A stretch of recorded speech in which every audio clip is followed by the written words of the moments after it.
4:2 hallelujah. তোমরা প্রার্থনায় নিবিষ্ট থাকো, ধন্যবাদ সহকারে এ বিষয়ে জাগিয়া থাকো। হালেলুয়া। বাইবেলে বলছে তোমরা প্রার্থনায় নিবিষ্ট থাকো। হালেলুয়া। বাইবেলে যীশু খ্রিস্ট তার শিষ্যদের বারবার কি বলতেন? প্রার্থনা করো, জেগে থাকো, যেন পরীক্ষায় না পড়ো। প্রার্থনা করো, জেগে থাকো, যেন পরীক্ষায় না পড়ো। এখন কলসীয় অধ্যায়তে পৌল লিখছে যে তোমরা প্রার্থনা করো, ধন্যবাদ সহকারে জাগিয়া থাকো। হালেলুয়া। বাইবেলে বারবার কেন আমাদের প্রার্থনা করার কথা বলেন? হালেলুয়া। বারবার প্রার্থনার ফল কি? যেমন উদাহরণস্বরূপ, যদি আমরা প্রতিনিয়ত প্রার্থনা করি তাহলে তার সাথে আমাদের সম্পর্কটা কিরূপ হয়? নিজের ঘরের সন্তানের সমান হয়, তাই তো নাকি? ঘরের সন্তান, পিতা আর সন্তানের সম্পর্ক কেমন হয়? সুন্দর হয়, তাই তো? তদানুসারে যদি তোমরা অবিরত প্রার্থনা করো, তোমাদের সম্পর্ক ঈশ্বরের সম্পর্ক ঠিক সন্তান আর পিতার সম্পর্ক হবে, তাই তো নাকি? যেমন উদাহরণস্বরূপ মনে করো যে কোন একটা বাচ্চা আছে, সেই বাচ্চার মনে করো মা বাবা দুটো মনে করো দু জায়গায় থাকে। এবার বাচ্চারা মনে করো কোনো বোর্ডিং এ থাকে, বোর্ডিং এ থেকে পড়াশোনা করছে। কোন মেয়ে তার মার কাছে সে ডেইলি ফোন করে যে মা কেমন আছে, ভালো মন্দ, ডেইলি সকাল বিকেল। সে বাবার কাছে সহজে ফোন করে না, বাবা কাজকর্মে থাকে, ফোন করে না। এবং ফোন করে কখন জানো? ঠিক মাসের শেষের দিকে, জানে বোর্ডিং এ এখন টাকা দেওয়ার সময় ঠিক তখন ফোন করে, তাই তো নাকি? তখন বাবার দরকার, আর সারা বছর মা হলে হয়, তাই তো? এইবার সে যখন বাবাকে ফোন করবে তার আগে কিন্তু সে 100 বার ভাবে, জানো, সকালে করবো না বিকেল করবো, বিকেলে করবো না কালকে করবো। আর ফোন করে প্রথমে কি বলবো, তারপরে না তো যখন টাকার কথা বলবো কি রিপ্লাই দেবে, এটা 100 বার ভাবে, খানিকক্ষণ ভেবে নিয়ে তারপরে ফোন করে। হয়তো সোমবারের জায়গায় মঙ্গলবার ফোন করে, একদিন পিছিয়ে যায়, কিন্তু ভাবে কেন জানো? তার বাবার সাথে তার সেই সম্পর্কটা নেই, তার বাবার সাথে ডেলি কথা নেই। ডেলি কথা কার সাথে? মার সাথে। সে কি করে? তখন কিছু কিছু ক্ষেত্রে মাকে ভায়া করে, মা তুমি একটু বাবারে ফোন করে বলো না যেন আমার এই মাসে টাকাটা দিয়ে দেয়।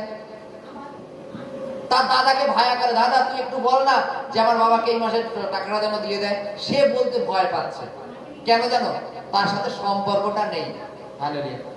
বাইবেলে বলছে অবিরত তোমরা প্রার্থনা করো, তার মানে কি? অবিরত তোমার সম্পর্ক ঈশ্বরের সাথে হোক। যেন ওই মাসে একবার, বছরে একবার যখন পায়ের ব্যথা হলো, মাথার ব্যথা হলো, তখন কি করে প্রার্থনা করতে হবে? চলো গোপাল দা তুমি আমার জন্য একটু প্রার্থনা করে দাও। ভায়া হচ্ছে, তুমি ঈশ্বরের কাছে প্রার্থনা করো আমার জন্য। এইরূপ কেন হবে? বাইবেলে যেখানে বলছে যে তোমরা প্রার্থনা করো, অবিরত প্রার্থনা করো, প্রতিনিয়ত সম্পর্ক তুমি ঈশ্বর সদাপ্রভুর সাথে রাখো, প্রতিনিয়ত কথাবার্তা বলো, তাহলে তোমার বিবেক ভয় পাবে না, অন্তর কেঁপে উঠবে না। যেমন কিনা ওই মেয়েটা, যে বাচ্চা মেয়েটা যে বাবাকে ফোন করতে ভয় করছে, যে বাবার কাছে টাকা যাবো, বাবা ঝম করে বলবে শুধু টাকার সময় তো তুই আমাকে ফোন করিস, অন্য সময় তো ফোন করিস না। হালেলুয়া। অবিরত বাইবেলে লেখা আছে তোমরা প্রার্থনায় নিবিষ্ট থাকো এবং ধন্যবাদ সহকারে এই বিষয়ে জাগিয়া থাকো। প্রতিনিয়ত প্রার্থনা করার, ঈশ্বরকে ধন্যবাদ দাও যে ঈশ্বর আমি জানি যে তুমি আমার প্রার্থনা শুনছো আর প্রার্থনায় উত্তর দেবে। হালেলুয়া। দেখো কিছু কিছু এই যে একটা প্রার্থনা, এই প্রার্থনার ফল হয়তো কয়েকদিন পরে আসে। হয়তো আমরা মনে করলাম যে আজকেই প্রার্থনা করলাম, আজকে কেন আসলো না, হয়তো 2 দিন পরে ফল আসে। আমরা বিশ্বাসে অনেকে স্থির থাকতে পারি না, 2 দিন পরে ফল আসে বলে। বাইবেলে যেখানে বলছে যে প্রার্থনায় যুক্ত থাকো, এবার প্রার্থনায় আমরা কতক্ষণ যুক্ত থাকি জানো? যতক্ষণ কোনো কাজ বাজ না পাই ততক্ষণ যুক্ত থাকি। যখনই মনে করো একটা কাজ পেয়ে গেলাম বা একটা চাকরি পেয়ে গেলাম, তখনই আমরা প্রার্থনার সংখ্যাটা কমিয়ে দিই। এখন চাকরি পেয়ে গেছে, এখন কাজ করে পেয়ে গেছে, এখন আর প্রয়োজন নেই, তাই তো নাকি? কিছু কিছু ছেলে পেলে যারা পুলিশের চাকরির জন্য দৌড়ভাগ করে, পুলিশটা আর্মি দেখো মাঠে ভোরবেলা দৌড়তে যায় তো নাকি? চাকরি পাওয়ার পর দৌড়ায়, স্বার্থ মিটে গেছে না, তাই তো নাকি? যদি আমরা পুস্তকের মধ্যে দানিয়েল অধ্যায় দেখি, দানিয়েল অধ্যায় জানো তো, দানিয়েল প্রথম থেকে লাস্ট পর্যন্ত সে দিনে 3 বার প্রার্থনা করত, জানো? মোটা বাইবেলে লেখা আছে দানিয়েল অধ্যায়তে, ওখানে পড়বা যে দানিয়েল রোজ 3 বার প্রার্থনা করত। এবং সে যখন রাজার কাছে একটা উচ্চ পদ পেয়েছে, পদ পাওয়ার পরেও সে 3 বার করে প্রার্থনা করত, জানো? যখন আমরা উচ্চ পদ পাওয়ার পরে তখন বলি প্রার্থনা করার সময় পাচ্ছি না, পাই না, দানিয়েল তার সত্ত্বেও 3 বার করে প্রার্থনা করত।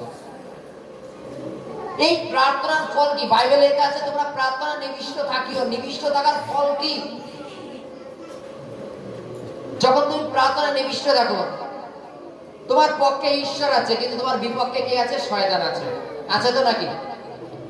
বাইবেলে লেখা আছে যে কেউ একজন রাজাকে বলছে, রাজা মশাই আপনি মূর্তি বানান, তাতে যে প্রণাম করবে তাকে আপনি জীবন দেবেন, আর যদি কেউ প্রণাম না করে তাকে আপনি মৃত্যু সাজা দেবেন।